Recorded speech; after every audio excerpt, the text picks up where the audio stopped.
30 years of the best sports talk in Middle Tennessee, featuring Tennessee Radio Hall of Famer George Plaster, Tennessee Sports Hall of Fame coach Watson Brown, and Young Guns Billy Derrick. And now, here's your host, George Plaster.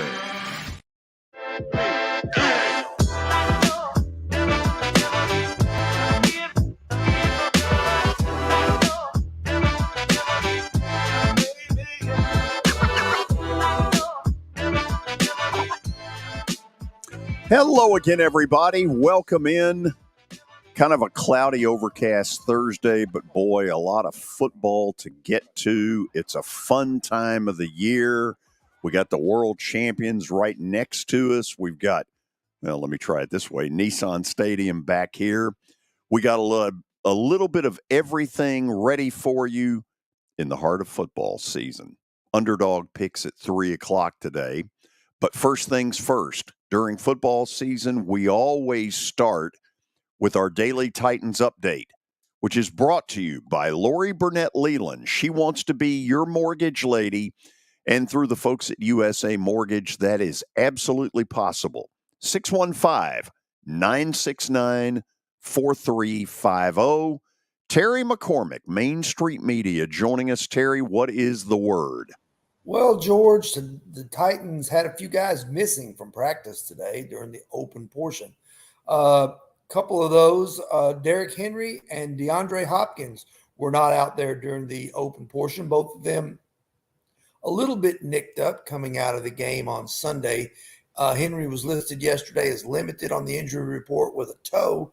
Hopkins, of course, practiced yesterday but missed all of last week with the ankle injury. The other thing that's a little bit concerning here, George, is that during the open part of practice, rookie punt returner, kick returner, Kearis Jackson, who's been handling both of those roles the first two games for the Titans, kind of pulled up with a little bit of a limp and then went inside with trainers. So not sure what his status will be, but I'm sure that when the injury report comes out here within the next hour or so, that he's going to be added to it. Terry, what would they do if he's not able to go? Well, that's a good question, George. I think probably they might have to end up splitting the roles. I think, practice squad guys, Eric Garrer and Mason Kinsey would be options to be the punt returner.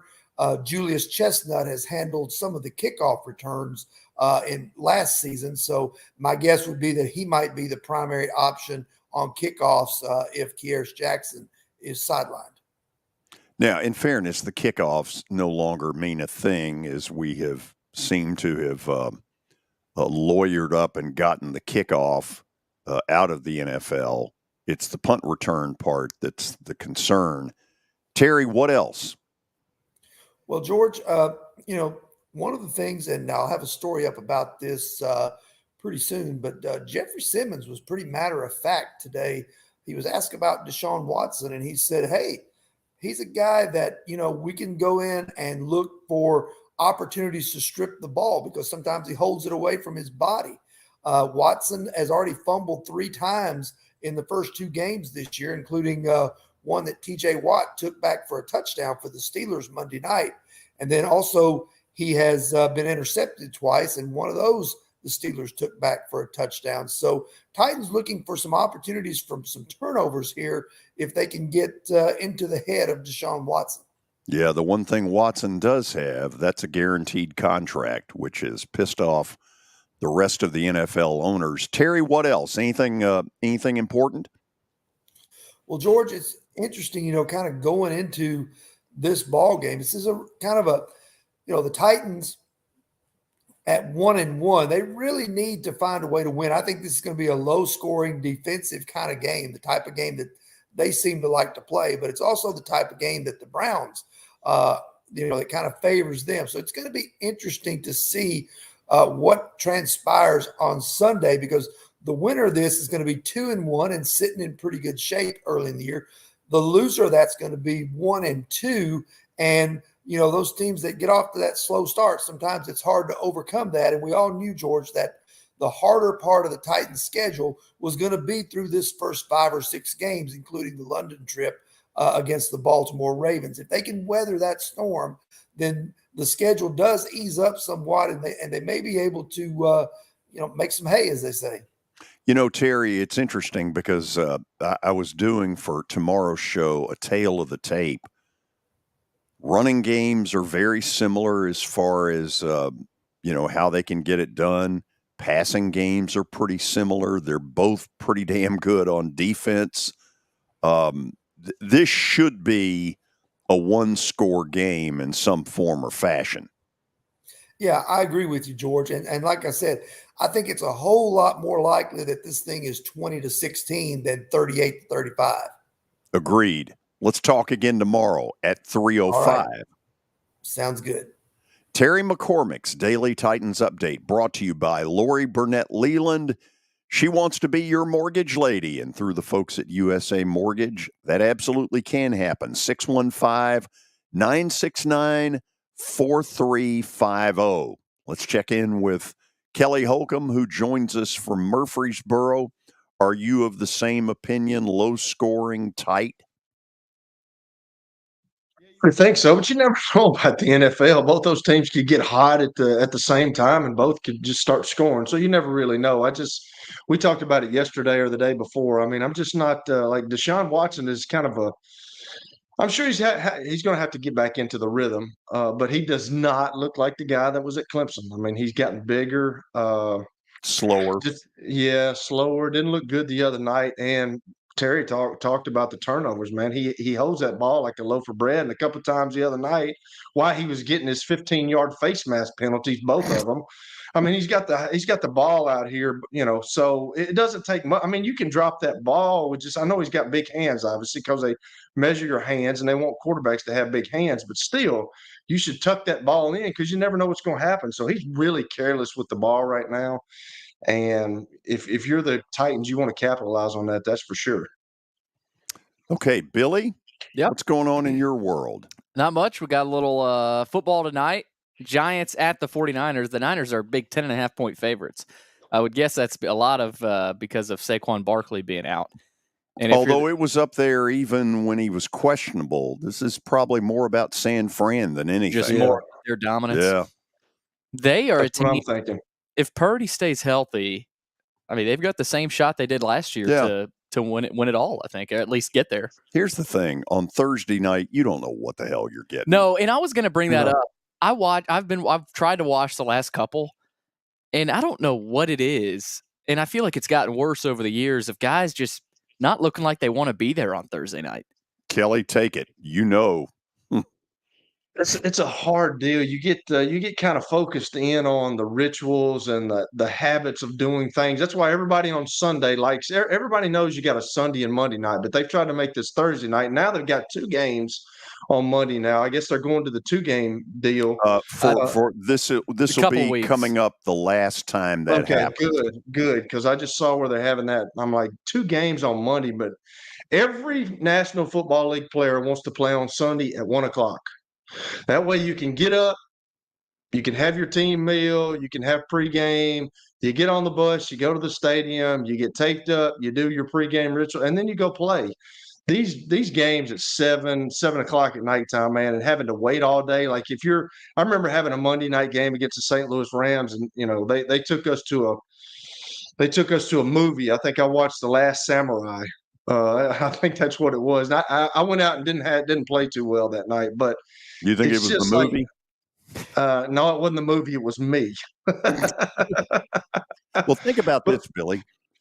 The Giants yesterday, probably 2:00 in the afternoon, had to board a plane, which means they had Monday and Tuesday after a late night flight out of Arizona that probably did not get them back in New York before midnight or 1 a.m. their time. Right.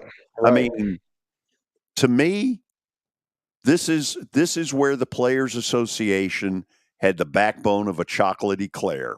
They needed to step up and tell Roger Goodell, take Thursday night and shove it. It feels like it's a made for TV, not like every other NFL game isn't. But and Thursday the quality night has not been all that great. No, I mean you watch the halftime show, and I don't think they have much to offer.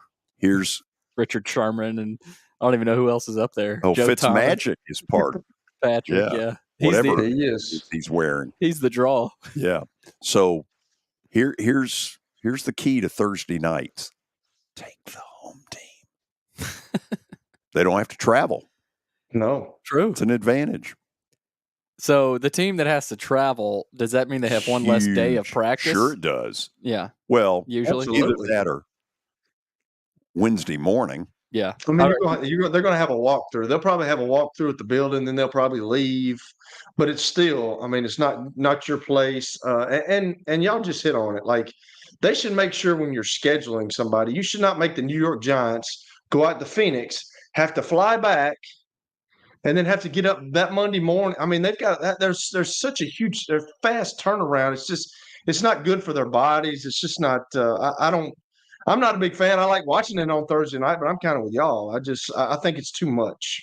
You already know coaches are just cringing when they see their team on Thursday night when the schedule's released. Yeah, I mean, it does create sort of, that little mini buy, but I don't think it's worth it. Not, if the players, if that union had any backbone, they'd have told Goodell to shove it. Cash cow. By the way, Kelly, collusion. They don't want to mess up the cash cow, George. I've already told you that. I know. Another running back that's out, Nick Chubb for the Browns, of course, he will not be facing the Titans. He's out for the season in an injury that we've talked about. But Steelers safety Minkah Fitzpatrick, he emphasized that there was no ill will behind the play. He also said he told Chubb after the play that it wasn't intentional. He said, I'm a guy that's a competitor that's going to go out there and play the game. I'm chippy. I'm edgy, of course, but I'm not a dirty player. So I'm sure there were some Browns fans, not calling you out, Kelly, but I'm sure there were some Brownie fans upset about that low hit. But, I mean, that's a football. He's trying to tackle a big back. He's trying to tackle a moose. So, Did y'all see that? Did y'all see the picture? Yeah. I saw the video. I don't want to see it. George, you didn't see the picture? No, man, it was really bad. Like, his leg was up straight and the rest of his body was turned up. I mean, it's crazy, man. One of those injuries where you didn't even know a part of your body could do that. Absolutely. It was bad. Another running backs are all over the place here, trades and stuff like that. But this week's trade for running back Cam Akers begs the question in Minnesota. Is he going to replace their starter, Alexander Mattison, who has been taking a lot of the snaps this season for Minnesota, who, by the way, they have the worst rushing offense in the league. Their defense sucks. That's their big defense problem. is bad. They can't run the ball. They hadn't had a run over 10 yards. It's crazy. No, they've got Ty Chandler back there, but they felt like they had to pick up Cam Akers. So who knows at that position? I mean, their coaches said that Madison's still our guy, but I mean, they need a guy to step up there. But if they can't block for him, there's a lot of pressure on Kirk Cousins. No running game is a recipe for disaster. Yeah. And, that's why Tannehill, I think, like Tannehill and Cousins are pretty comparable. But the difference between Tannehill and Cousins, he's got Derrick Henry back there and a system that is built around Derrick Henry as opposed to Cousins is a better thrower. Cousins is a better thrower, yes. But I guess stylistically, he doesn't have that big back anymore because they got rid of Dalvin Cook. So it's all on Cousins now. Now he got no back. Now he got nobody. Dalvin Cook, where are you? Seriously, why would they get rid of Dalvin Cook? It's a great question. Well, we talked about Justin Fields yesterday and his comments about potentially blaming the coaches. He's backtracking, I bet. Whoa, backpedal.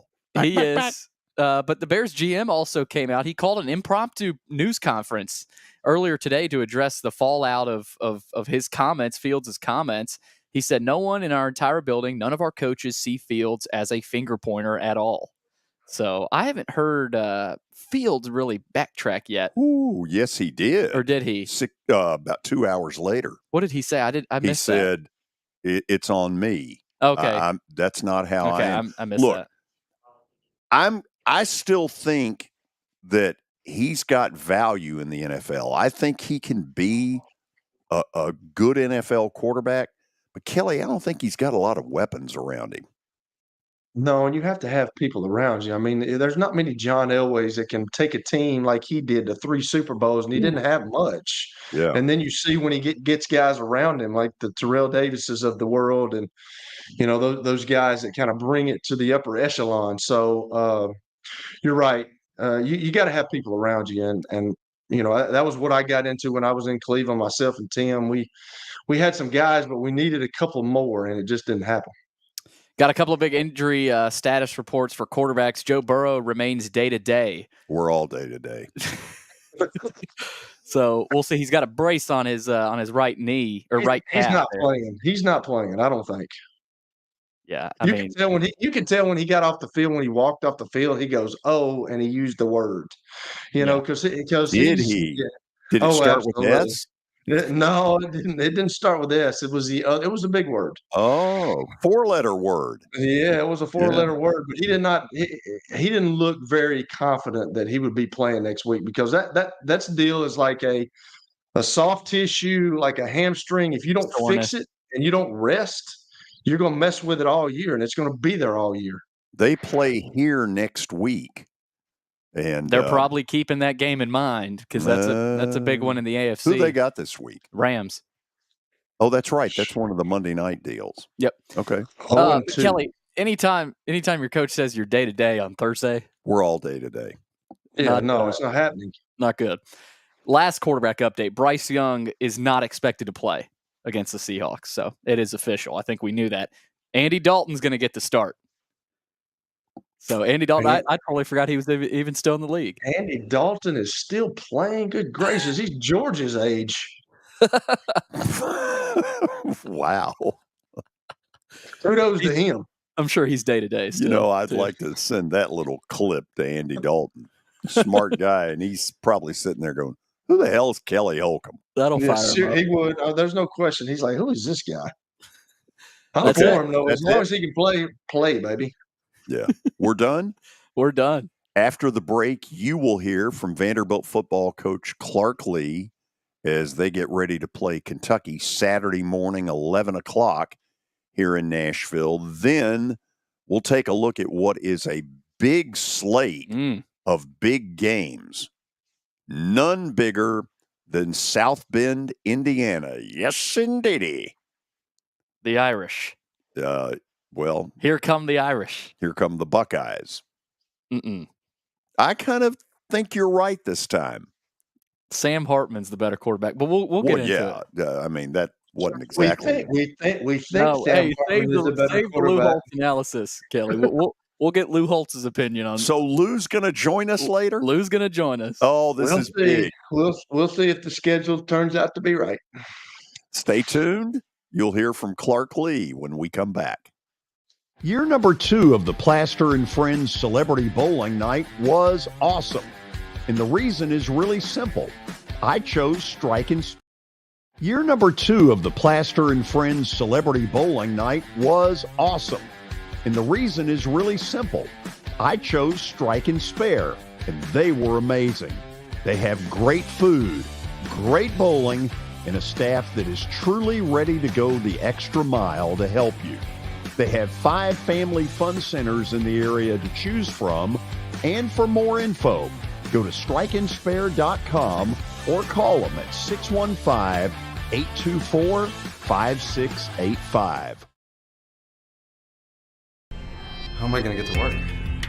My car's totaled. Skylar, our team is making a call right now. We'll get you a rental car. Don't worry. That's a relief. Call us 24/7. We're here. We're going to help. I'm Watson Brown. I'm Kelly Holcomb. I'm Billy Derrick. We're the George Plaster Show. We've been Nashville's best sports talk for the last 30 years. And you know what? We still are. Catch us live weekdays from 2 to 4 p.m. Central Time in Nashville on YouTube, Twitter, and Facebook.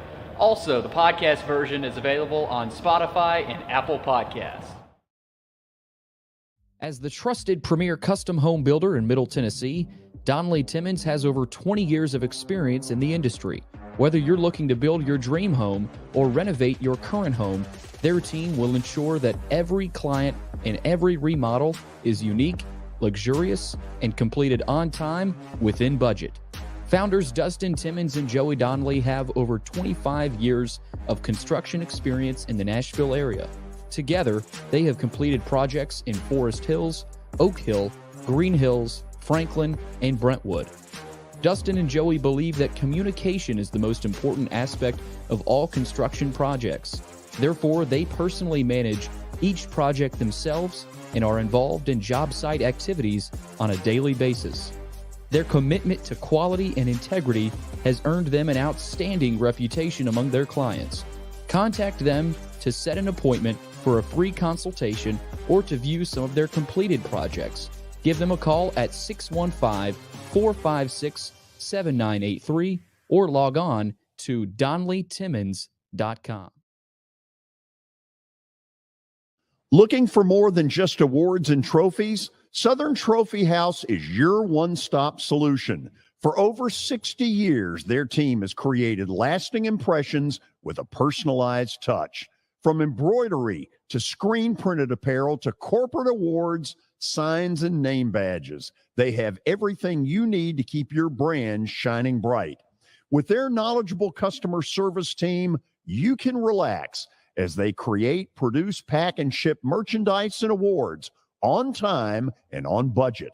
That includes etched crystal awards, custom-cut acrylic, name badges, embroidered Richardson ball caps, banners, screen-printed T-shirts, laser-engraved Yeti cups, and knives. Recognize your hard-working team from Southern Trophy House, where they do their best to help you recognize your best. Located at 2705 Nolensville Pike in Nashville, give them a holler, 615-256-7295. Visit southerntrophy.com. Southern Trophy House, for all your personalization and recognition needs.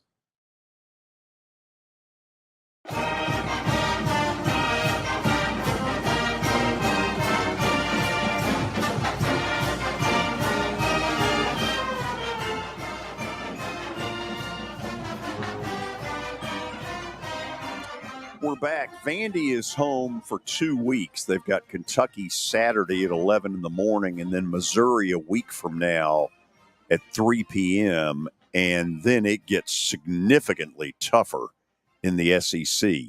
There's no question that they screwed up royally last week in Vegas against kind of, in my mind, a pretty mediocre UNLV, and that's where Billy Derrick and Clark Lee start today's interview. A tough loss on the road in Las Vegas. What's the message to the team after that game, but also the first few days of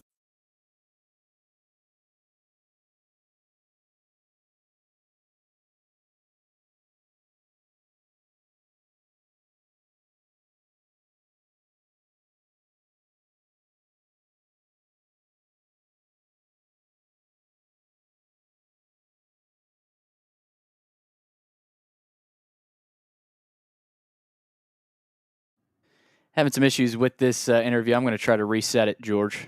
Okay. Kelly, here is obviously one of the problems they've got right now. They can't run the football a lick. And I don't pretend to know all the intricacies, but I know this. If that continues, this is going nowhere. Yeah, when you can't run the ball, you put too much pressure on a young quarterback, and he is a young guy. He's just trying to find his way in the SEC right now, and he's played okay, but he hadn't played great. But when you can rely on a run game, George, that can set up so many things, and it doesn't feel like if you're a quarterback and you don't have a run game, I mean, you feel like everything's on you. You saw a little bit of Bryce Young last year. I mean, as good as he is, I mean, that's still a lot of pressure to put on a college kid. So it's obviously you want a balanced attack. You want to be able to run and throw the ball. Sometimes you can't, but it's pretty evident right now that they are struggling running the football, and that all starts up front, George. You know that. Okay, let's try this interview again. A tough loss on the road in Las Vegas. What's the message to the team after that game, but also the first few days of this week as you head into conference play? Because it's time to buckle the chin straps. You're playing in the SEC. The message to me started at halftime of that game, and it was about dictating terms on the field. We had a really good start to that game and built a 17-0 lead, and then just play slowly unraveled, and it was about protecting the ball again and not creating turnovers and not putting our defense in bad situations. And we had one of those turnovers go for a touchdown, and when we were heading into the locker room down 3 points, it felt like a funeral procession. And so we had a very pointed and spirited conversation at halftime around what it means to play Vanderbilt football and what it should look like. And the idea that adversity is going to be embedded in every game that we play. And so we got to get over things going perfectly. It's not going to go perfectly. And I thought the guys responded well. We fought. Obviously, we weren't able to do enough to win the game. But there was a moment there where we felt like we were in position to win it.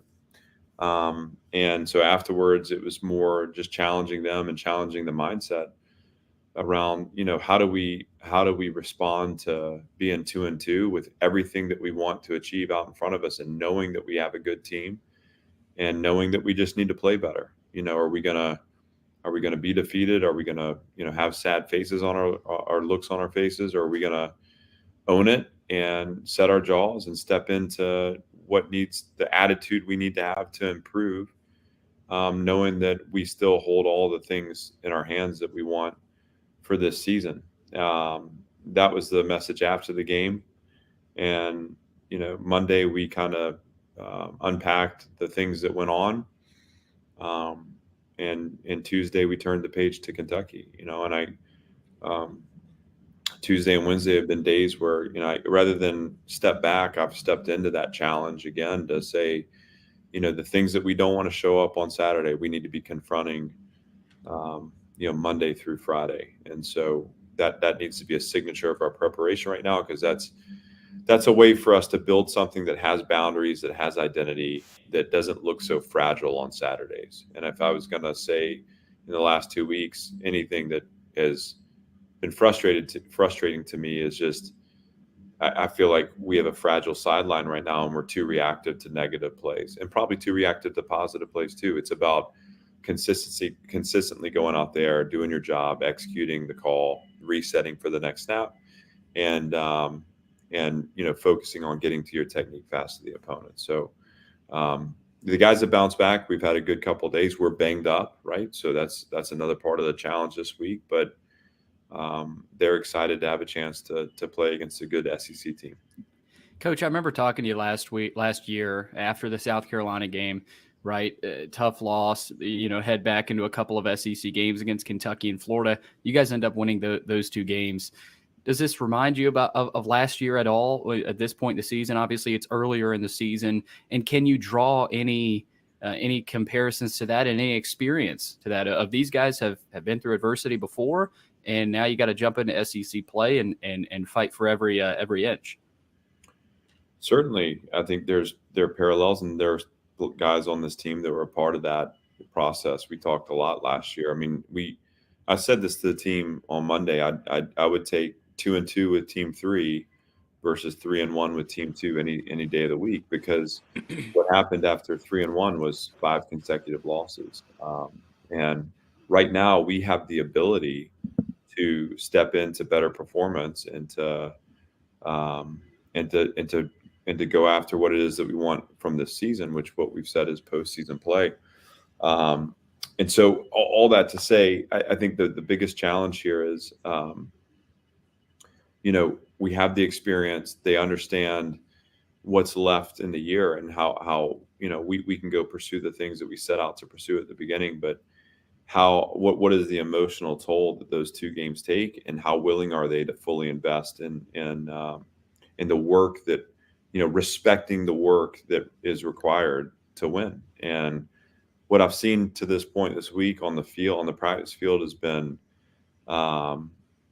the signature of a program that's ready to turn the page and ready to move on and ready to be competitive and ready to find another level. It hasn't been perfect. And again, what I'm battling day in, day out is just any kind of mindset that says, somehow we're going to be discouraged after 2 road losses. We need to understand that this is part of our journey. This is a work in progress. This is what it looks like to build something. And what building requires is tough people stepping back in and doing the necessary work to change the outcomes. And the outcome won't change until we change. That was the message last year, and certainly we were able to get through and have a couple of breakthrough wins. The goal here is that we're able to interject sooner and kind of turn the momentum of the season. Ultimately, that comes down to the individual choice, and we can message it all we want. We have to choose every person in the program to step into the level of preparation, the level of competitive mindset that it takes to win, particularly in this league. Obviously, Coach, there were a lot of ebbs and flows in the UNLV game. I thought it was impressive how the offense was able to claw back into that game. A.J. Swan showing some toughness after his injury. And I know you said he's fine. He should be good to go against Kentucky. London Humphreys was a guy that has continued to impress, went above 100 yards again. How do you try to get him involved in the offense? Because there are a lot of other weapons at the receiver position. So can that be a challenge sometimes? Or is it more of, hey, we've got all these weapons, we can use really anybody we want to at any time? Well, it's a good thing to have weapons. We got to design success and engagement. I think that particular position too, receiver, sometimes you have to, I believe you have to force production, meaning you have to design people to be involved, because if you sit for too long as a receiver and you're not in the rhythm of the game, you're going to be hard pressed to make the play that the team needs you to make in the moment you need to make it. Quincy Skinner would defy that, because Quincy didn't play a ton in the game Saturday, but when he was needed, he stepped in, and on his first rep, he was out there. The second rep, the next one, he ran past the corner and scored a touchdown. London Humphreys is a special player. London's a talented young player that we obviously recruited here locally, and I'm really glad he's on our team. He's fast, and that's well documented, but he's probably underappreciated as a pure football player. I mean, he's a guy that knows how to get open. He knows how to finish on the ball, and he can run away from defenders. And so you ask about how to facilitate performance. We know what we have in London, and it's about making sure we're scheduling in those opportunities for him to take an explosive pass or get a shot play to him. And we'll certainly be paying attention to that moving forward. Coach, on Tuesday you said Jalen Mahoney and DeRicky Wright are both questionable. Any update on those guys and any other guys that might have updated status after Tuesday? No, I don't have anything on them. I think they're still, hoping to be available and working their way back. And we'll see tomorrow how they look, if they can get out there and move around a little bit. For both those guys, they've played enough football where, this is going to be about being available Saturday. And so whatever the work is before then, it's really more about how they feel Saturday, whether or not they can play. And the rest of them, Grayson Morgan was practiced the whole time today, looked good. It seems like everybody else is trending in the right direction. AJ is still working through that arm. Tuesday he had a really good day yesterday, but today it came back on him a little bit. So we're gonna monitor that closely and make sure that he's getting what he needs to be ready to go on Saturday. But this is we're 4 games in. We had an early start on the season. We've had some tough physical games that go down to the wire, and this is what happens, and we gotta do the best we can to get people back healthy, but also we have to have our depth step up and step in and deliver winning performance, and that's a great challenge, and that's why we have a team. It's going to be another tough physical game on Saturday with the Kentucky Wildcats coming in. Obviously, last year, Coach, was a historic win, broke the SEC losing streak in Lexington. They come here this year. What's the challenge of stopping them offensively? Of course, we know they've got a new quarterback, a new running back. They've got talented receivers. What's the biggest challenge in facing Coach Stoops' team this year? Well, they're really smart in their design offensively, and I think they have very capable playmakers on the perimeter. Obviously, they have a good running back that we know very well. The quarterback is a transfer that is a dynamic player, and they've strengthened their front too. Their line of scrimmage is playing better, and so when you're smart designed that way, and then you have the playmakers that you can distribute the ball to, it's gonna make it challenging. I think our defense needs to be of the mind that we're going to force them to go the long hard way. We gotta capitalize on any kind of negative yards play that we can create to get them to a third down to get off the field. But we have to play structured in the run game. We have to cap the throws, and so we can't allow free runners down the field. You're going to absorb some yards. We say here, yards don't matter, points do. We need to get off the field on third down, force them into field goal tries when they're in the red zone, and tackle better than we've tackled, particularly in the second half, to feel like we played to our highest level defensively.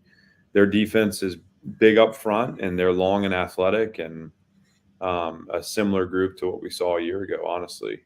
And we need to create possessions for our offense, and our offense needs to be able to punch and counter punch with a heavyweight opponent. And it doesn't mean that we're going to be running free down the field and scoring at will. It means that we have to stay focused and maintain drives. And if you can maintain drives and stay efficient on first down, the scoring opportunities will open up against these guys. It's just, they make it hard when they get you off schedule. And if they get momentum in the drive, they become a really stingy defense. First SEC game of the season, kickoff set for 11 a.m. Central Time between Vanderbilt and Kentucky. Coach, thanks for taking the time. Thanks, Billy. You take care.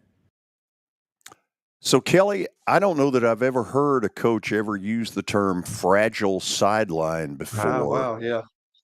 That's the bells went off in my head.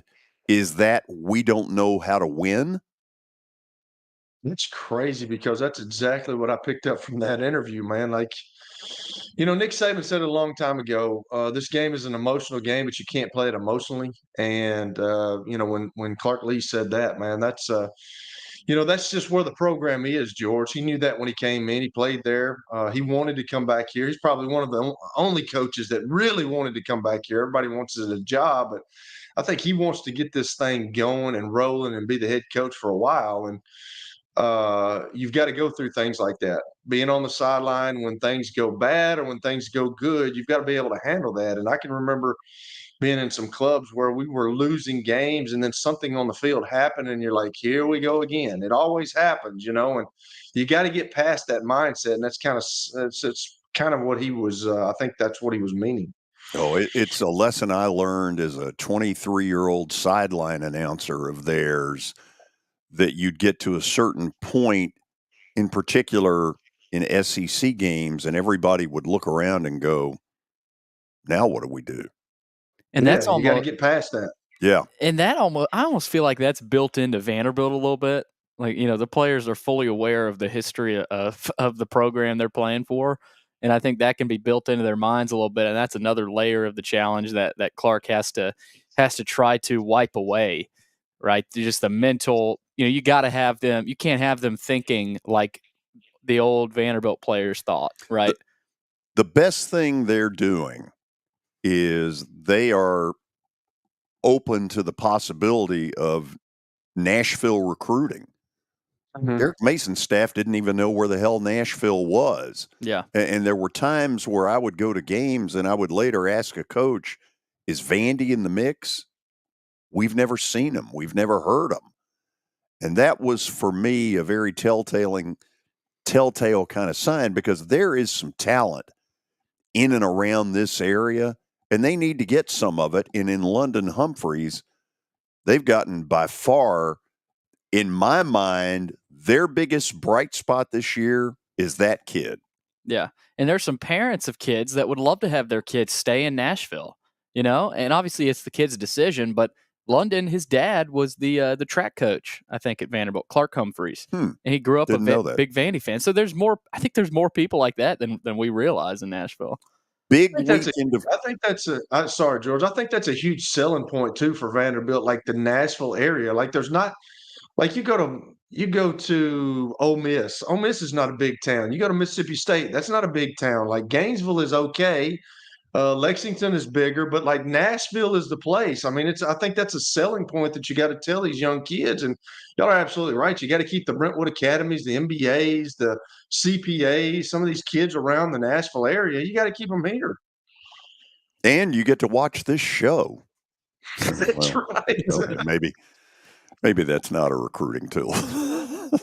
Okay, when we come back, in all seriousness, a weekend with 4 or 5 huge games. We're going to talk about them next.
Forget the fact that Sir Speedy Music City is owned by my BGA classmate James Warren.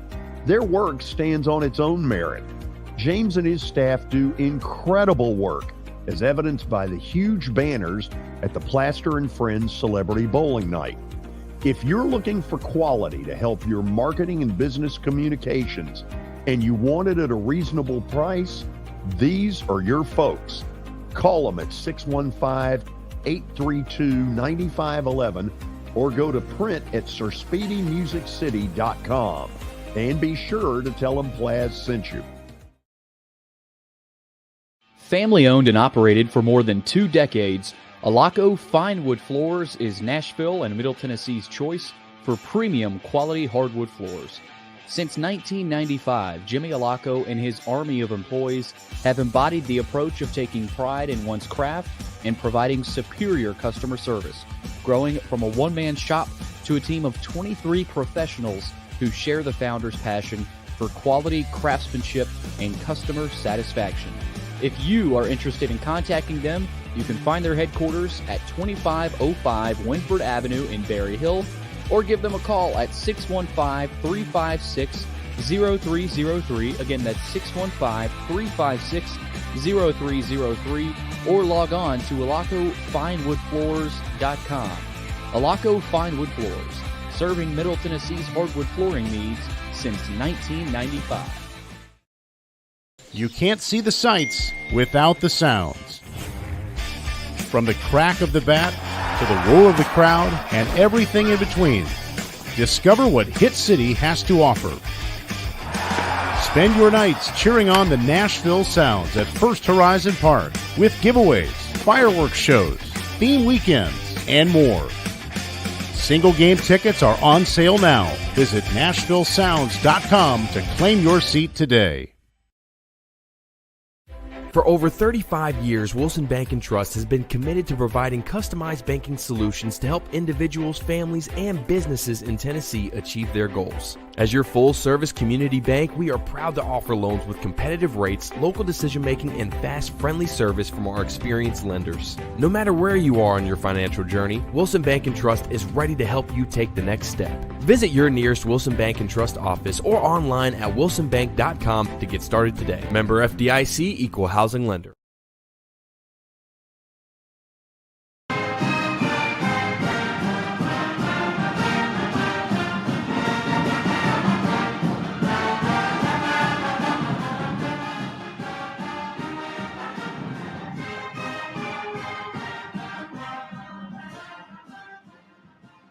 Kelly, there are hundreds of fight songs out there, but apparently Billy wanted to go with his national anthem. Hey, the biggest game of the week. Yep. You got to play it. And I think, Kelly, that guy on the right named Sam Hartman might be the difference, because I don't think Ohio State knows what their quarterback can do in a big game. That's what I was thinking about, George, before we came on. There's only, Notre Dame's played 4 games. Ohio State played 3 games. They went down to Bloomington and played against Indiana, which it's hard to watch, to be honest with you, but it was a 23-3 game. They didn't look great. Notre Dame, you might be right. I mean, this Sam Hartman guy, he did a lot of things at Wake Forest, and then he entered the transfer portal, and he goes to Notre Dame, and I know Billy's happy about that. But he's a really good player. He's thrown 13 touchdown passes, George, and he's had no interceptions. So when you got a guy that efficient with the ball, you really trust him as a coaching staff. When you get in big situations, he's not going to do bad things with the ball. He's going to make the right decisions, and that may be what they need to get him over the hump, because they've kind of been abused the last couple of times they played Ohio State. Yeah. The Irish are a 3-point, or actually Ohio State is a 3-point favorite. Wow. And are they? Ohio State will try to just line up and push Notre Dame around. And if they're not able to, they're not winning this game. Yeah, and I don't think. I'll say this. I think Ohio State is probably the more talented team overall. I think they probably have the better defense. But you're right, George. Sam Hartman is the difference. He might be. If he comes to play, it's hard to imagine Notre Dame losing. Okay, let's go now row by row here. Kelly, I believe Florida State is the better team, but going to Clemson is always a storm cloud. Really is kind of, when Florida State first came in the ACC, they had a grasp, a chokehold on the whole ACC and won so many titles. And then in the last decade, it's been kind of the Clemson Tigers, and Florida State's been really down. But you watch Florida State, they've had a big win against LSU to open up the season. Got a really good quarterback. Their defense is really good. They can rush the passer with that Jared Verse guy. Clemson's got a young guy. Seems like a really good player, can complete passes. It's tough when you go to Death Valley in Clemson. There's no question. So it's going to be tough for Florida State, but I can see the Seminoles, if they're wanting to get where they want to go, they've got to make this a statement game for them. And if they can put at Clemson an LSU neutral site on their resume, that's pretty big. Check mark. That's right. Okay. Yep. The middle game on that top row, Kelly, I just don't think Auburn's got enough offense to go to College Station and win. Well, it's just we don't have – you just don't know much. I mean, they went out on the West Coast and they beat California out there against your boy Peter Sirmon's defense, and they kind of struggled with that one. But I just don't know what either one of these teams – Texas A&M went down to Miami and got just slaughtered by the Miami Hurricanes, who didn't play well last year. So I think in these early games, I mean, we can talk about all this, but we really don't know what anybody's got yet until you start playing the competition that they know they're going to have to play coming up in the next couple of weeks. So I don't know. I think you might be right. I don't know if they know what they've got with the Thorne kid, and then you got the Ashford kid as well. So, they always told me when you have 2 quarterbacks, you don't really have one. So it'd be interesting to see how that goes. And I'm still interested in the Texas A&M dynamic between Bobby Petrino and Jimbo Fisher. I'm interested in that. I don't know if it's going to blow up at some point, but I don't know about that game. I don't know who's going to win that game, but that's why we watch as college football fans. Yep. Is that one a must win for Jimbo? Oh, I think so. It's getting that way. That's for sure. Little J.R. Ewing wannabes will start getting restless. Have a private meeting in their luxury suite to see, okay, you in for $20 million? Sure am. Now, that thing on the right, this is really an intriguing matchup. I hear Nick Saban earlier today on Pat McAfee's show say he's got all the confidence in the world in Jalen Milroe, and I'm calling BS on that. He didn't have one bit of confidence in him a week ago. He didn't play him. He basically, in my mind, used Milroe as the scapegoat for the Texas loss, and Buckner was useless. Ty Simpson was a little better, And all of a sudden, old Nick's lovey-dovey with Jalen Milroe, who's probably in his dorm room going, I ain't buying this for a minute. I still feel like what we talked about yesterday with this game, and Brad Logan even talked about it, like Jalen Milroe's in the doghouse. I don't know if that's the case, but it just seemed like when they went down to South Florida, I said it yesterday, teams always know who they want at quarterback and who's going to give them the best chance to win. And they feel like that Jalen Milroe is the guy that gives them the best opportunity to win. And they kind of sleptwalk in that USF game. So it's going to be interesting to see. They're going to have to control Jackson Dart too. I mean, the guy is he's playing pretty good football. Playing pretty he good. can run. Yeah. He is. He's throwing the ball. He's running the ball. They're having called quarterback runs for him. So I'm not a big fan of that, but they're going to have to contain him, and this could be an interesting deal. And it's going to be cool to see if Jalen Milroe has gotten better or just where he's going to go with that. This is another one of those streaks mentally. Where are the Ole Miss players in the fourth quarter if this is a tight game? Ole Miss is 2-29 in Tuscaloosa. So is everybody else. Yeah, but that's the thing. I mean, that can be tough on absolutely. some guys. Okay, so the last three games on the bottom row are all part of the Pac-2 conference. Kelly, the conference is probably the best conference right now. They're kicking butt right now. Kind of ironic. They are. They're excited enough to get the hell out of the conference. So nobody ever seems to win at Utah. I think UCLA may be better, but I don't think they're going to win. Seems like a hard place to play, Georgia. Really is. Is Cam Rising back, Billy? I mean, nobody knows. Is he not? No, it's not sounding good this week. Really? Wow. Yeah, but we said that in the Florida game too. Yeah, they had a 13 quarter. Yeah, that doesn't seem to be an issue for the Utes so far. And that's all coaching too. I mean, yeah, that's all coaching too. I mean, he's getting those guys prepared to play. It is a tough place to play. UCLA lost DTR, and I watched him. I think he's with the Browns. He's not with the Browns this year. Backup quarterback. I saw him in preseason, and I was kind of impressed with him. I was like, he still looks like he's in the college mode. He'll get to that point but he made plays. So Chip Kelly's got that crazy offense we all know, and Cam Rising's not playing. So the Pac-2 or the Pac-12 this year, but they're better this year. So I would not be surprised if the Bruins go in there and beat them. I really wouldn't. I agree, because this might be where it catches up to them without Cam Rising, because UCLA's got a good quarterback, Dante Moore, but it's tough to play at Utah. Oh, it is.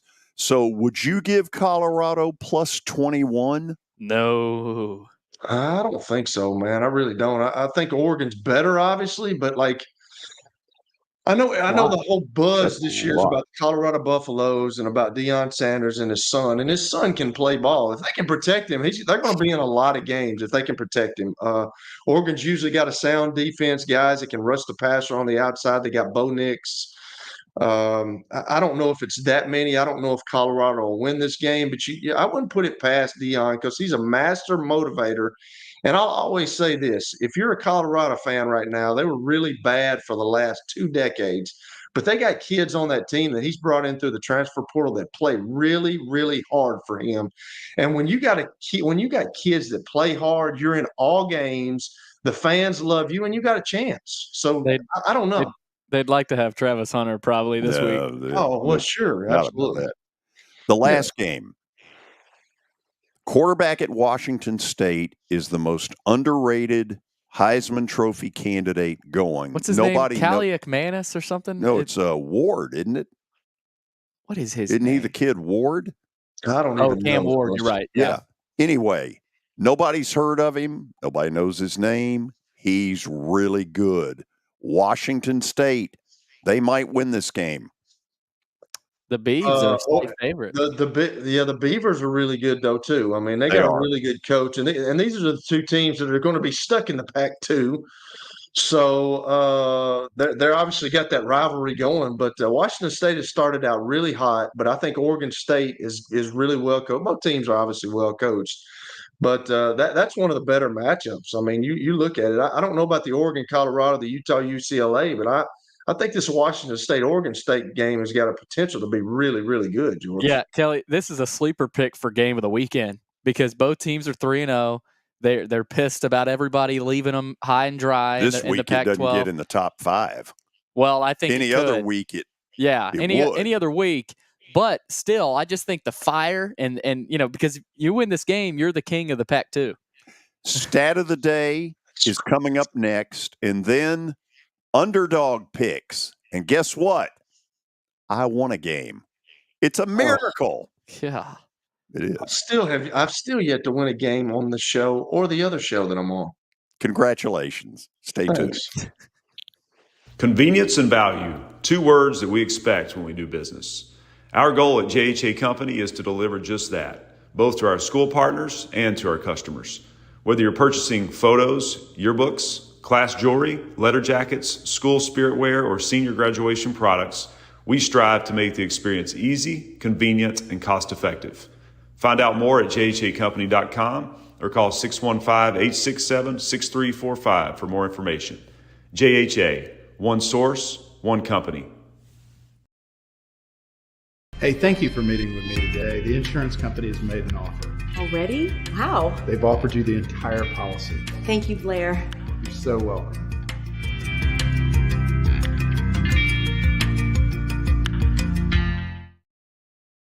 Star Physical Therapy was established in 1997 with one great mission: to serve. If you're hurting, don't wait to receive physical therapy. You don't need a referral to see their physical therapist, and early morning and evening appointments are available. Make the call to 615-673-1420 and get rid of that pain. Star Physical Therapy, the official health provider of Football Friday.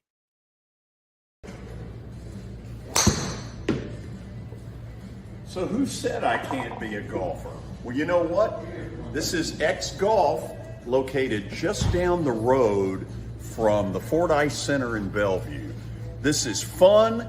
It'll improve your golf game, and you need to stop in and check it out. 8138 Sawyer Brown Road, and who knows, I may get to 200 before it's all over. Here's my buddy Sam Moran to tell you about a basketball event that's coming just around the corner that you need to attend.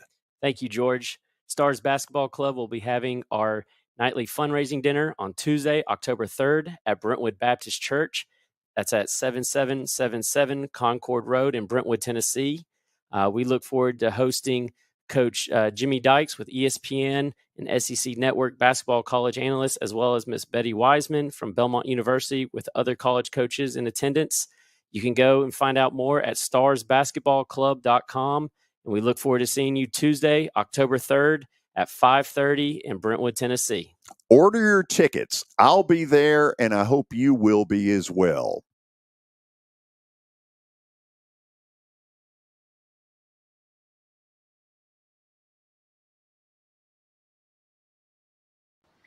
All right, I'm here with my buddy Chip Ward from Lincoln Home Loans. And Chip, it's football season, and it's also, it feels like it's moving season every time of the year, especially here in Nashville. Tell us about your business, Chip, and kind of introduce people to who you are and what you do here in the Nashville area. Well, you're exactly right, Billy. It is definitely moving season, as it is most times, especially right here after Labor Day. Kids are back in school, and people are starting to think they want to get settled in before the holidays. And so what we are doing is right now we are getting a lot of people pre-approved for home loans. Inventory has ticked up a little bit. You know, it has been down, but it's rebounding a little bit. And right now is a good time to buy. Chip, real quick before I let you go, tell people how they can reach you. And if someone is interested in your business, how would they reach out to you?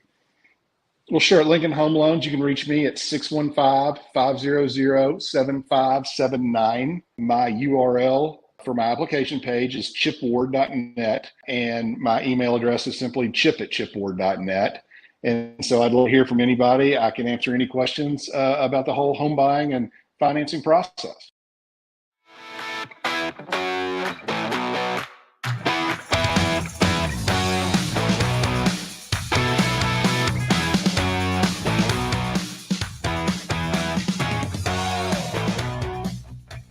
Top of the hour on a Thursday, big weekend of college football, which means a lot of chances for some underdogs to pull off some upsets. We've got underdog picks coming up with Willie Donick. But first, and potentially Greg Pogue. We'll see if Pogey makes an appearance. Pogey will not be making an appearance, and we're going to discuss that at length. In depth. Yes, very in depth. I'm sure we will. Let's see what we got for stat of the day, and let's see what Matthew's got cooked up. Brock Purdy is 7-0 in his first 7 regular season starts. Incredible. Who is the only other quarterback to start their career 7-0? Kelly, I think it's fair to say it's not David Carr. Correct. It's not David Carr, that's for sure. So who is it? Oh. And it's not Troy Aikman. That's a really good. Yeah, it's not Troy. God, I don't even. I mean, Dan Marino, was he a rookie or was he a second-year player when he went to the Super Bowl and lost? First year. It was his first year. I wonder. Intelligent choice. Let's force Willie into this. Willie, do you have a thought on this question?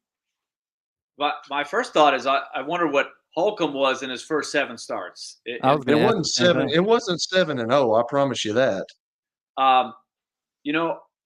It doesn't. Does it have to be a rookie? It says the only other quarterback to start their career 7-0. So not necessarily a rookie.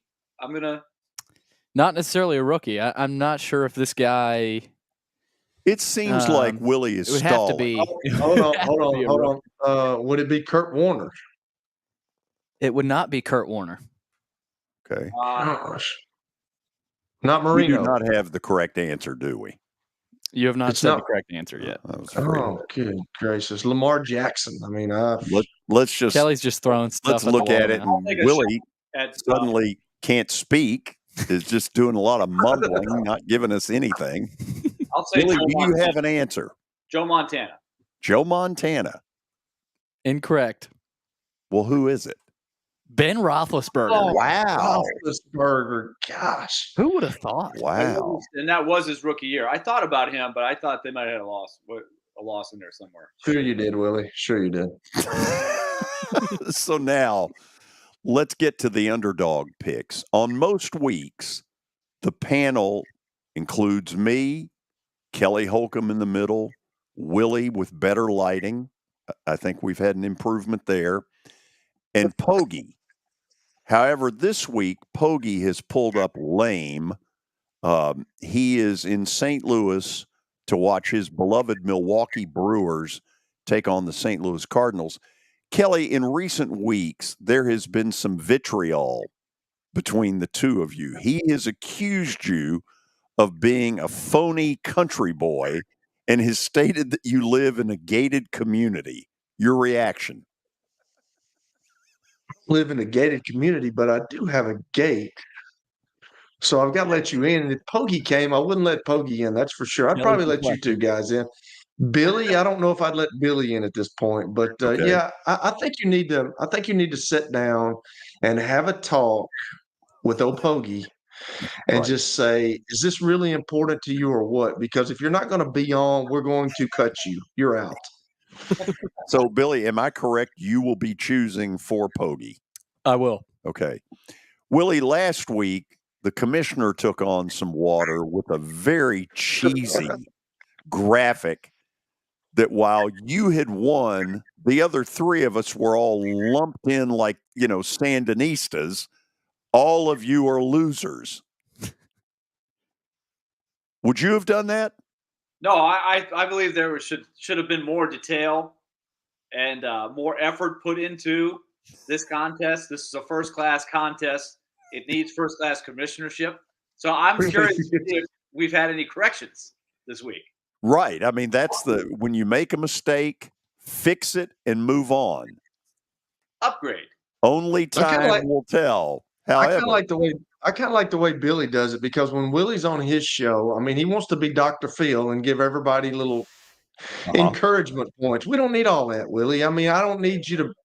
You just say who's up. I mean, and and I'm liking Billy with what he's doing because he's kind of in the background, not saying anything. Now, last week he kind of overstepped his boundaries a little bit, but right. But you're he's a 0-6, first-time and commissioner. God knows you need some Dr. Phil. I am 0-6. It's unbelievable. I've never been this long without winning a game. That's crazy. All okay, right. Commissioner, do whatever it is you do. Do whatever commissioners do? Yes. All right, here we go. We are going to start with a Week 3 review. Are we now? Yes, we are. Yeah. Greg Pogue, awful week. Minnesota got drilled 31-13. They were never in contention. They did not row the boat very well, so they lost. George Plaster won with Fresno State. They dominated 29-0. No, there's another term. I can't use it. Who in the world for what did they play? did, Arizona State. And what has happened to that program? I don't know, but I'll tell you this. That one was never in doubt. They were up before the anthem was finished. Willie, I don't know that an underdog pick has ever won before by 29. Well, I was thinking that too, is not only winning by 29, but shutting out the opponent. An underdog shuts out the favorite. Unheard of. That's rare. Unprecedented. Speaking of Willie, he also got a win with BYU over Arkansas in Fayetteville. They were not calling the Hogs very, very long. By the way, maybe in the first half. Willie, this just in. KJ Jefferson just seconds ago fumbled. He was bad. Oh, he's like Deshaun. He fumbles again. Oh, I mean, ball security was a real issue in that game. And Kelly, help me with this. One thing I noticed about him when he's in the shotgun and catches the football, he doesn't take any drop hardly at all and then seems shocked when the defenders get to him. Well, a lot of times you don't have to take. You're already 5 yards behind the line. Behind the line. So if you're doing quick game, you can't really take a drop. But yeah, we talked about it yesterday. He's one of those guys that's kind of lackadaisical with the ball, just like Deshaun's doing right now. It's just you've got to protect the ball, and when you start turning the ball over, that's a coaching deal right there. They used to get on to me all the time because I had some fumble issues at times. You gotta be careful with that football because that's the quickest way to get you beat. All right, last but not least, Kelly Holcomb with a tough loss. Charlotte got beat 41-25. Kelly, any response? How are you going to 0-3 start to the year? Oh yeah, it's not good. I mean, you just got to keep grinding. You got to keep grinding, Billy. You just got to go into work every day. Got to get the troops pumped up, man. They got to play better. Yeah, I don't know what else you do. So you don't think the Charlotte troops were pumped up? Obviously they weren't, and at some point, if I don't win any games, I'm going to get fired. So I gotta pull out of the doldrums here. Yeah, Kelly, are you taking the blame for this, or is this more on the execution? Absolutely. I mean, it's all on me. It's coaching, man. It's coaching. I suck. My staff suck. We got to do better. Your staff. Who's on your staff? Yeah, we've been coaching. Are you firing anybody this week? Well, we've been coaching Justin Fields, man. So we suck. So we got to pick it up. Wow. So Willie, we're now about to review, and I want, before he pulls up whatever work he has done, what are you looking for in improvement? I'm looking for attention to detail and upgrades. I'm looking for an overall effort update. So, but I'm confident that Billy has taken a step forward. I like it. Well, here we go. Here are our latest standings. Well, it looks like you got the message. Willie is at the top. I think that's why Willie wants to see the standings so bad, because he's at the top with 14 points. George in second at 1-2, 3 points. Boy, that was a biggie. Kelly and Pogie at the bottom. I put Kelly ahead of Pogue because Pogue, the point differential, he got drilled last week. So that's not an alphabetical deal? No, I decided. Okay. I decided to put Kelly ahead of Pogue because of Pogue's bad loss. They lost 31-13, and Kelly only. You better be glad you put me in front of Pogie because I'm already going to choke you once, and next time I'm going to kick you in the rear end.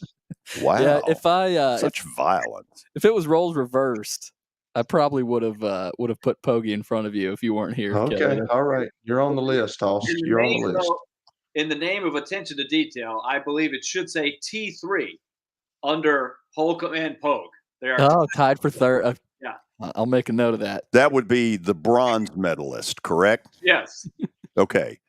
So when we come back, Commissioner, you're supposed to give us an order of picking. So don't reveal it yet, you're saying? No, go ahead. Oh, go ahead? Okay. Yeah, I mean, I think they should know what the rules of the game are. All right. I mean, anticipation. Kelly, get ready. You are leading us off next segment with the Week 4 pick. Yeah. So buckle up. Kelly gets a little bit of advantage there picking first. Pogue will pick second, which means I will pick for Pogue. Mm-hmm. Has he given you any instructions? He has not. And so he didn't give a damn one way or the other. None. Now that's a practice. That's a big violation. Throw the flag. Throw the flag. Pogue's gonna be violated for it, and he'll probably not be thanking me after, especially if this loses. George, you are third. And Yes, Willie, I know that. Willie is last. Hey, Willie, Yes. take a look at this, big boy. That was a long time ago, George. That's the 95 edition. We've not gotten a 2021, but there is room for a 2023. They're looking good. My team not in the picture. No, not in the picture. Big winner of rebuilding. Yep. But Okay, we did spend $440 million though. You did spend a lot of money. The return on investment was a little shaky. A little. Yeah, more than a little. After the break, week number 4, as we pick winners, and in Kelly's case, a loser. Stay with us. Year number 2 of the Plaster and Friends Celebrity Bowling Night was awesome. And the reason is really simple. I chose Strike and Spare, and they were amazing. They have great food, great bowling, and a staff that is truly ready to go the extra mile to help you. They have 5 family fun centers in the area to choose from, and for more info, go to strikeandspare.com or call them at 615-824-5685. How am I going to get to work? My car's totaled. Scholar, our team is making a call right now. We'll get you a rental car. Don't worry. That's a relief. Call us 24/7. We're here. We're going to help. As the trusted premier custom home builder in Middle Tennessee, Donnelly Timmons has over 20 years of experience in the industry. Whether you're looking to build your dream home or renovate your current home, their team will ensure that every client and every remodel is unique, luxurious, and completed on time within budget. Founders Dustin Timmons and Joey Donnelly have over 25 years of construction experience in the Nashville area.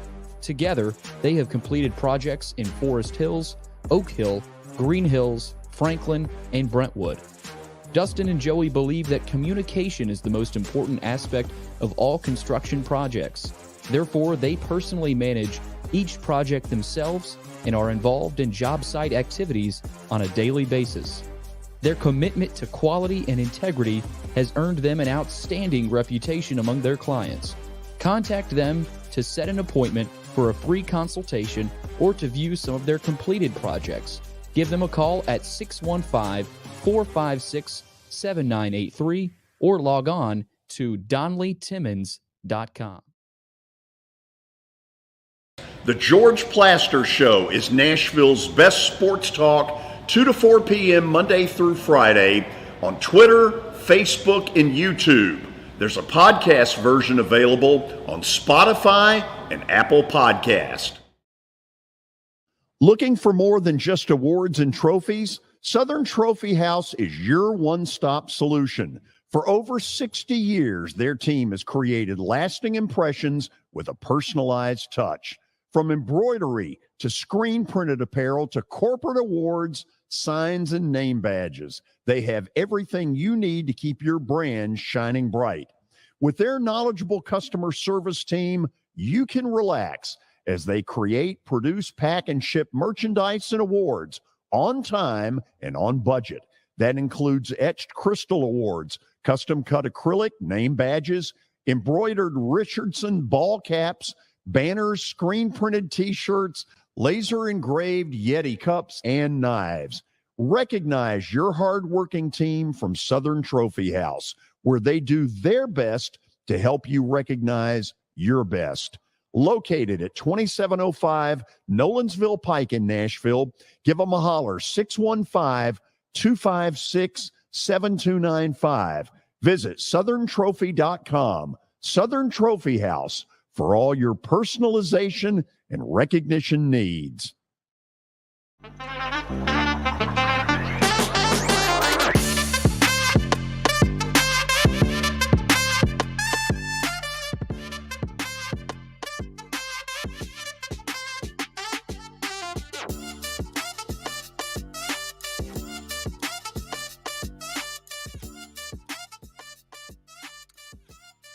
So, would we all agree that there's some meat on the bone this week? There's some dogs that are going to win. Are y'all with me on that? Yeah, you just got to find the right ones, though, George. It's tough. I thought there were a lot of games in that range where you feel like this one has a shot. Much more so than last week. Last week was a dud. Do y'all have a strategy? What's the strategy here? Let's go around the room. Or is it just we do not reveal the strategy? No, we keep this very tight to the vest. I mean, Kelly says he has a staff. I don't know who he's talking about, but I have no staff. But I do have a strategy, but that will remain confidential. And unlike Kelly, I don't live in a gated community. I don't have a second home. But what I do have is a world title contender. Hey, but Willie doesn't have a method to the madness either. I mean, there's nothing that's even this. It's silly underdog picks. It's silly. That's what it is. Yeah. The general had a strategy. Willie don't have a strategy right now. I got a strategy for losing. That's for sure. The general had a strategy, which was a lot of Mac attack. And his belief was, Willie, once you go Mac, you can never go back. No, he says you keep going back. That was Rob Fessmeyer. Once you go Mac, you keep going back. If you win, you keep going back to the well. All right, gentlemen. And you know what, Billy? Hold on. I've made so much fun of like Willie over the years, but now he's in this competition and he's leading the competition, which is embarrassing to me and George. It really is. It truly is. It really stings. It really stings. But I'm trying not to gloat because it's very early in the competition. All right. We started off with Kelly Holcomb.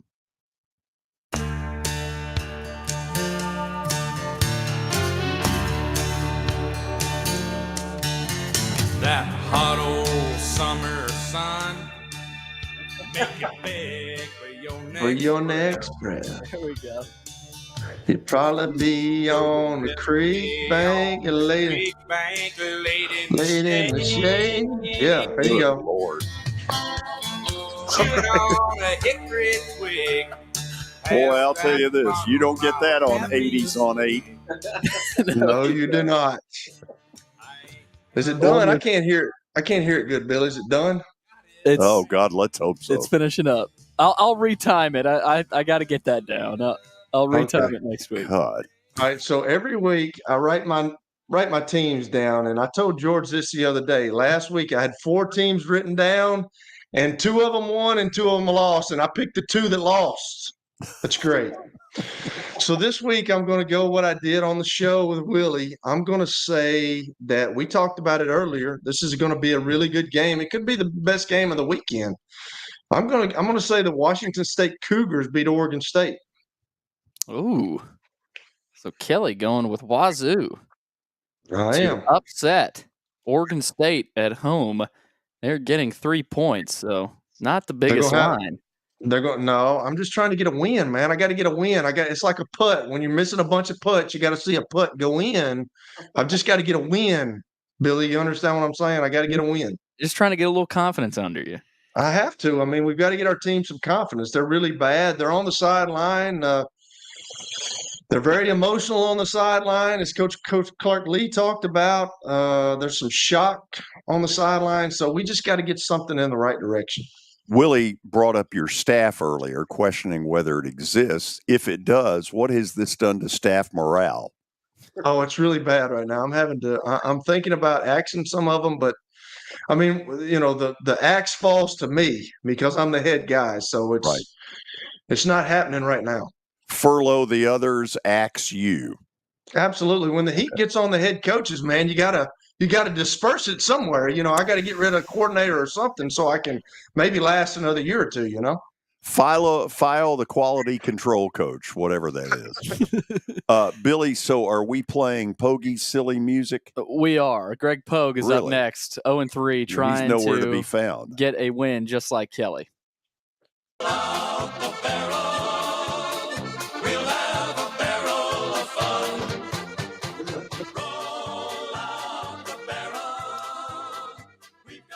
It would be an absolute disaster if we tried to reach Pogie.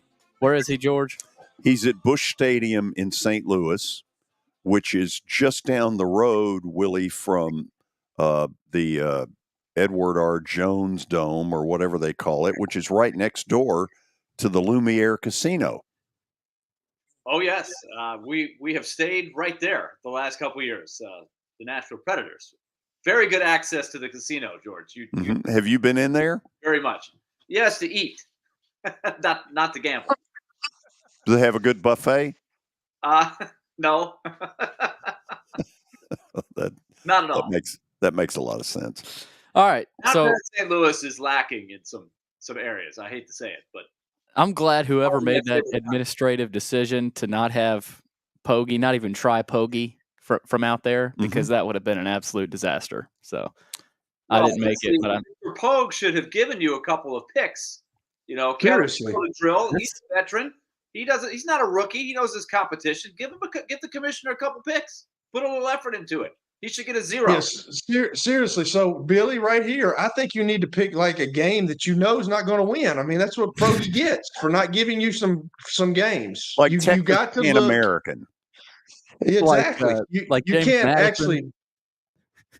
Or whatever. I was gonna go with Notre Dame because I think Notre Dame is a lock to beat Ohio State. Spit it out. I'm going Notre Dame. I don't want Pogie to come back and lose respect for the commissioner. Oh, screw Pogie. He didn't give a damn enough to be here. Exactly. He's hanging out with Bernie Brewer. See, I don't know how comfortable I am with that pick. You need to pick a game where the underdog is for sure not going to win. You got to teach Pogie this a is lesson. all about Billy playing his little anthem. Oh, gosh. But come on, Pogie, I know he's showing some laziness, but that doesn't mean I have to. No, it's going to work. You're going to win. It does. It's going to work. But somehow Pogie's probably going to be pissed at me if it doesn't. Oh, you know what? Who cares? I think if he wins, that's under appeal for me. I'm going to start something. I'm going to start the process. That's under appeal. The process of appeal. Absolutely. All right. So we got Kelly down. We got Pogie down. The two players that are 0-3. Let's go to George. Thanks, Billy. Thanks for reminding us. Yeah, you got it. Let's go to George and see what he's got.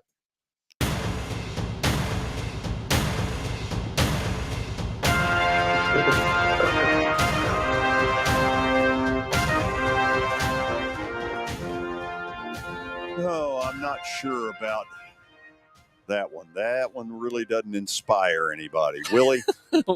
Willie loves it. It just feels like Lawrence Welk is conducting that one, kind of a Geritol version. Yeah. There's not much punch behind that. Not much punch behind that. George, I was disappointed too. You didn't turn the lights off in your home studio and get your phone light on like they do at the Braves games. We should have thought about that. I asked this question, Kelly, earlier, and I think you wonder the same thing. Does George's phone have a light on it? Is his phone up to date enough to have a light? I'm not really sure. He may. Turn it on. Do you know how to turn it on, George? Not really. No. Oh my goodness, that's shocking. No. Worse, I don't know how to turn it off when it comes on. Oh no. Yeah, we've had some problems there. Yep, it can shine through the leg and the pants when you have. Of course, it in your you phone. shouldn't really talk because a couple of weeks you've looked like you were in Uganda. Yes, I've seen the light this week. Yes, his wife didn't pay the bill. Well, I'm going again with Vandy. And I want to make this clear that it's time for them to put up or shut up. Okay.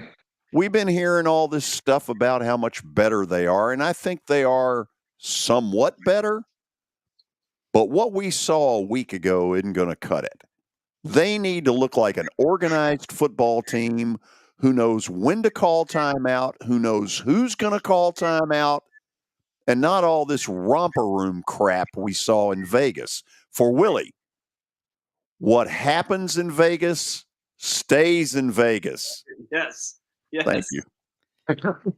So Vandy plus 13.5 over Kentucky in Nashville. That's an early kick. So we'll see what happens.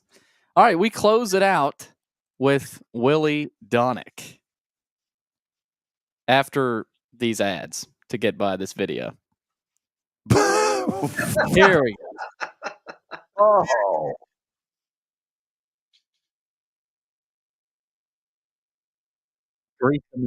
Dramatic pause. The build up to the song is very important. You think you're going to have the time of your life at a Mets game? You are an idiot. The Mets are really socking that ball, George. Yeah, I know they are. I'm assuming by that Pete Alonso is at bat. He's about the only guy. Yeah. What do we got, Willie? All right. I thought about going deep with Coach Prime. I felt like this wave of energy. I wanted to try to do it, but I'm not going to do it. I don't have the guts. I'm going to take Chip Kelly and the UCLA Bruins of the Big Ten against Utah. Okay. Before my idea is a 3-0 team as an underdog has a shot. Okay. Let me ask this question. Did any of our panel consider Hottie Toddy? Yes. Thought about it. It was on my top four. Okay. I mean, you just wonder. You can't rule out another day where the quarterback problem persists, right? For Bama. Oh, but Nick has all the confidence in the world in him. He said it today on Pat McAfee's show. If he had all that confidence in him, where the hell was he against South Florida? Apparently suspended. Doghouse. So, might be some deeper issues down in T-Town. Yeah. Could be. But the dreaded 2-29 might. I'm sure when Jalen hears that Coach Saban has total confidence, Jalen's calling BS. All right. Are we ready to review the picks for this weekend? Well, yes. What else would there be at this point? Well, I mean, did you guys want any more banter back and forth? Are we ready to roll? Bring Pokey in you've here? got to. That's where you've got to take control. We've got to recap. All right. You don't ask to recap. You just say we are recapping. Okay. Thank you. It is time to recap. Billy, you got to grow up and take control, Hoss. Take the bull by the horns. Yes. Man, I'd play football. For instance, if he continues to talk, tell him to shut the hell up. I'll just mute him. All right. Kelly picks Washington State over Oregon State at home. It's going to win. Greg Pogue, a.k.a. me, taking Notre Dame, the Fighting Irish, over Ohio State at home. It's going to win. +3. We might have some winners this week. George takes Vandy. Not so sure. +13.5 over Kentucky. And then Willie takes Chip Kelly's UCLA Bruins over Utah at Utah +6.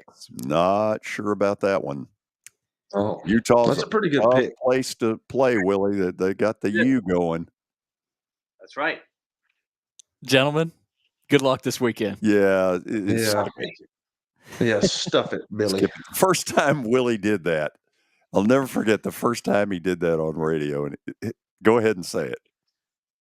Gentlemen, good luck. Yeah, whatever. And when I came with, yeah, whatever, everybody cracked up laughing. The General? Was that when the General was on or no? I don't know. Yes, absolutely. Yeah, but you can't get the General excited about too much, man. He's kind of steady all the time. No, but I'll tell you what, there was a year though, and I think he was using something like the Gold Sheet or somebody was giving him a lot of Northern Illinois. Gosh. The Maction. Willie, that had me a little befuddled. Oh, yes. Classic moments in underdog history. Absolutely. Scanning the globe. Willie, thank you as always. All right. Let's go Mets. When's your first Preds game? Well, I don't think we might do one of the games. Pete Weber handles all of the radio broadcasts. We will cover those, but no telecast of preseason games. And then the first game is on ESPN. So we have to wait until October 12th. Okay. So I asked this question a week ago. Is FS1 a sister station to your situation? No. No? No. How about FS2? No. You're certain? You're certain of that? Pretty sure. You might want to check with your bosses. See you later. They're all owned by the same thing. Doesn't Disney own everything now? Well, doesn't that make them all sister enterprises? I think there's some the sister station crossovers. Everybody's cousins somehow, I think. I'll say this. In the past, in my radio life, we had some sister stations that were not rooting for us. Yep, that'll be in the book someday. Yes. See you later. All right, see ya. Kelly, guess what we have after the break? And we all know what we have. I mean, go ahead. Mm-hmm. Yeah. Wow. Thanks for your enthusiasm. I'm just saying, I mean, we know you're going to gloat. I mean, we get it. Over a loss? Did you lose? Oh, I don't even remember what it was. Did you? Pounded. Thanks for That's how much Kelly cares. Thanks for keeping up Exactly. show prep. No, hold on. Now you're going to expect me to remember that. Was it the Diamondbacks? It was the Cubs. Watson. Now that I think of it, the more I think about it, Watson was a lot like Kelly too. He didn't care either. He didn't care. Well, I care, and the people that are making all the money off my fine record, they care. We'll improve on that record when we come back. Family owned and operated for more than 2 decades, Alaco Fine Wood Floors is Nashville and Middle Tennessee's choice for premium quality hardwood floors. Since 1995, Jimmy Alaco and his army of employees have embodied the approach of taking pride in one's craft and providing superior customer service, growing from a one-man shop to a team of 23 professionals who share the founder's passion for quality craftsmanship and customer satisfaction. If you are interested in contacting them, you can find their headquarters at 2505 Winford Avenue in Berry Hill, or give them a call at 615-356-0303. Again, that's 615-356-0303, or log on to alacofinewoodfloors.com. Alaco Fine Wood Floors, serving Middle Tennessee's hardwood flooring needs since 1995. Hey, thank you for meeting with me today. The insurance company has made an offer. Already? Wow. They've offered you the entire policy. Thank you, Blair. You're so welcome.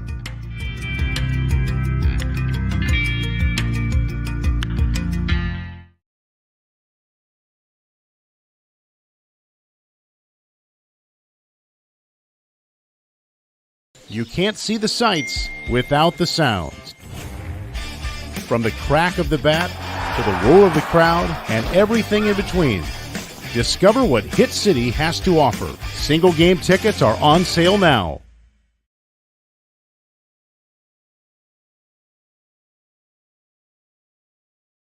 Star Physical Therapy was established in 1997 with one great mission: to serve. If you're hurting, don't wait to receive physical therapy. You don't need a referral to see their physical therapist, and early morning and evening appointments are available.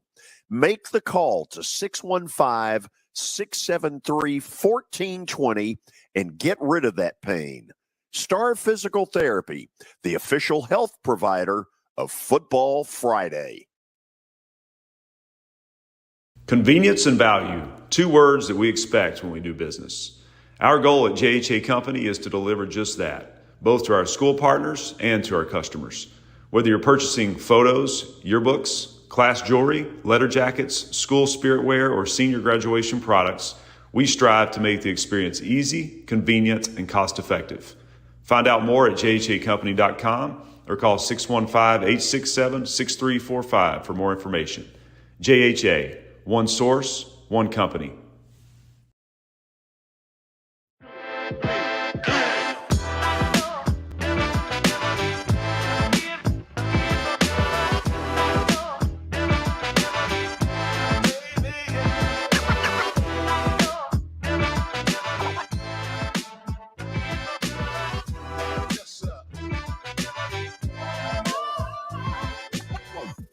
Final segment on a Thursday.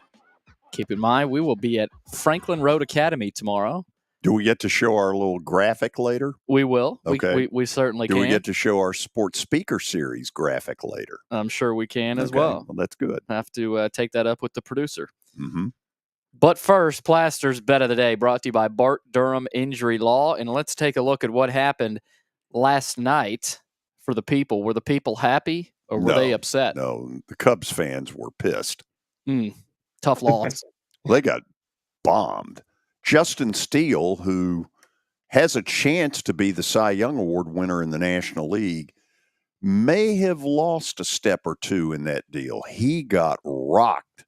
Pummeled. The Cubs were down 8-1 early, rallied to make it respectable, but that didn't work. Didn't work. So, Kelly, it's like a bullpen pitcher. You got to move on. Move on, baby. You still got a good record, George. Yep. As much as I hate to say that, you're still doing well. Okay, here's where we're going. Tonight in college football, that first game, Coastal Carolina, they have the teal turf. You'll notice that tonight. They're a 6.5-point favorite over Georgia State. Georgia State is located within like a stone's throw of Turner Field. I thought they were at Turner Field. Well, they play at Turner Field. They play there, yeah. But their campus, it's kind of a commuter school. I've actually done a game there, did a basketball game there years ago. Anyway, Coastal Carolina is not as good as they were a couple, 3 years ago. Remember when they were getting a lot of national attention? They are not at that level, but they are good enough to win this thing by a touchdown or more against Georgia State. Now, the Thursday night NFL game is a tricky deal. When you have that big a line, it comes down to you're going to score the first touchdown. Because if the Giants score to go up 7-0, the likelihood is I'm screwed. So be very cautious in playing this one. Also, late news here, Brandon Ayuk is not going to be able to go for the Niners, so I don't know if that affects your pick much at all. They still got a lot of other weapons, though. No. Puka Nacua is the guy to watch for the Niners. I forget where he plays for the Rams. Oh, my gosh. That's a huge Kelly, where are you at, Billy, right now? Where are Kelly, what does that do? I mean, that's embarrassing. That's embarrassing, Billy. But we all make mistakes. That line right there in the National Football League is a big line, George. Huge but line. with Saquon Barkley being out, how could you not take San Francisco? Because he's 75% of the offense last year? Oh, yeah. He's the heart and soul of all of that. Yeah, absolutely. So if they don't have him, they're behind the 8 ball already. They had to come back against a bad Arizona team and win that game. Yeah, I mean, that's a lot of points, but I still think San Francisco, they may cover on that. Okay, so we're going 2 home favorites tonight. Now, tomorrow, our show will originate from